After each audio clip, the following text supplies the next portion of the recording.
ಮೂಲ ಪ್ರತಿ ಜಾತಿಗಿಂತ ಮೂಲ ಪ್ರತಿ ನಿಮ್ಮ ಮನೆಯಲ್ಲಿದೆ, ಇದು ಬಂದು ಬೇರೆ ಇದೆ ಅಂತ ಆರ್ ಅಶೋಕ್ ಆರೋಪ ಮಾಡ್ತಾ ಇದ್ದಾರೆ. ಜಾತಿಗಿಂತ ಮೂಲ ಪ್ರತಿ ಸಿಎಂ ಅವ್ರ ಮನೆಯಲ್ಲಿದೆ, ಇದು ಬೇರೆ ಇದೆ ಅಂತೇಳಿ ಆರ್ ಅಶೋಕ್ ಅವರು ಆರೋಪ ಮಾಡ್ತಾ ಇದ್ದಾರೆ. ಅಶೋಕ ಯಾವತ್ತು ಸತಿ ಹೇಳಿದ್ದಾನೆ? ಅವರು ಸುಳ್ಳೇ ಹೇಳೋದು. ಮೂಲ ಪ್ರತಿ ನಮ್ಮ ಹತ್ರ ಇರೋಕ್ಕೆ ಯಾಕೆ ಸಾಧ್ಯ ಆಗುತ್ತೆ? ಮೊನ್ನೆ ಕ್ಯಾಬಿನೆಟ್ ಮೀಟಿಂಗ್ನಲ್ಲೇನೆ ಮಾಹಿತಿ ಹೆಂಗೆ ಎಲ್ಲಿ ಊಹೆ ಮೇಲೆ ಮಾಹಿತಿನ ನನಗೆ ಯಾವ ಪತ್ರನೂ ಬರೆದಿಲ್ಲ ರಾಹುಲ್ ಗಾಂಧಿ. ಆದರೆ ರಾಹುಲ್ ಗಾಂಧಿ ಅವ್ರ ಜೊತೆ ಚರ್ಚೆ ಮಾಡಿದ್ದೀನಿ, ಪತ್ರ ಬರೆದಿಲ್ಲ. ಚರ್ಚೆ ಮಾಡಿದ್ದೀನಿ ಅಂದ್ರೆ ಏನರ್ಥ?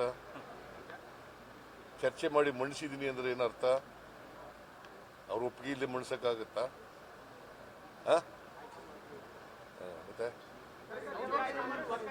ಒಬ್ಬೊಬ್ರು ಕೇಳಿ ಕಾಂಗ್ರೆಸ್ ಶಾಸಕರು ಇದಕ್ಕೆ ವಿರೋಧ ಮಾಡ್ತಾ ಇದ್ದಾರೆ. ಚನ್ನಗಿರಿ ಕಾಂಗ್ರೆಸ್ ಶಾಸಕರು ತಾವೇ ತಮ್ಮ ಕ್ಷೇತ್ರದಲ್ಲಿ ಎಷ್ಟು ಲಿಂಗಾಯತರಿದ್ದಾರೆ ಅನ್ನೋದನ್ನ ಸರ್ವೆ ಮಾಡ್ತೀನಿ ಅಂತ ಇದ್ದಾರೆ.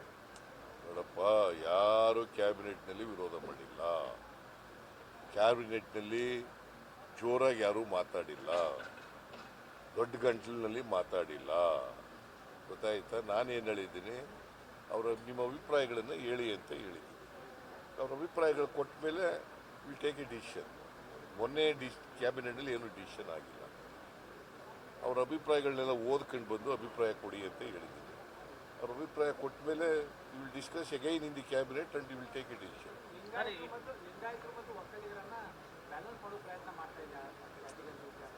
ಯಾವ ಜಾತಿಗೂ ಅನ್ಯಾಯ ಆಗಬಾರ್ದು ಅನ್ನೋದು ನಮ್ಮದು.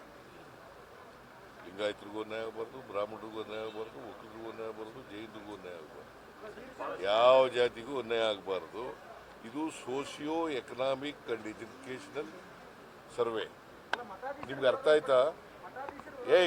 ಸುಮ್ಮನೆ ಇವ್ನು ಯಾವನ ಗೊತ್ತಿಲ್ಲೇನೆ ಏನೋ ಮಾತಾಡಕ್ಕೆ ಹೋಗ್ಬೇಡ ನೀನು. Socio economic educational survey. ಈಗ ಇವು ಸ್ವಾತಂತ್ರ್ಯ ಬಂದು 75 ವರ್ಷ, ಸಂವಿಧಾನ ಜಾರಿಯಾಗಿ 75 ವರ್ಷ ಆಯಿತು. 75 ವರ್ಷದಲ್ಲೂ ಬಡವನಾಗೇ ಇರಬೇಕಾ?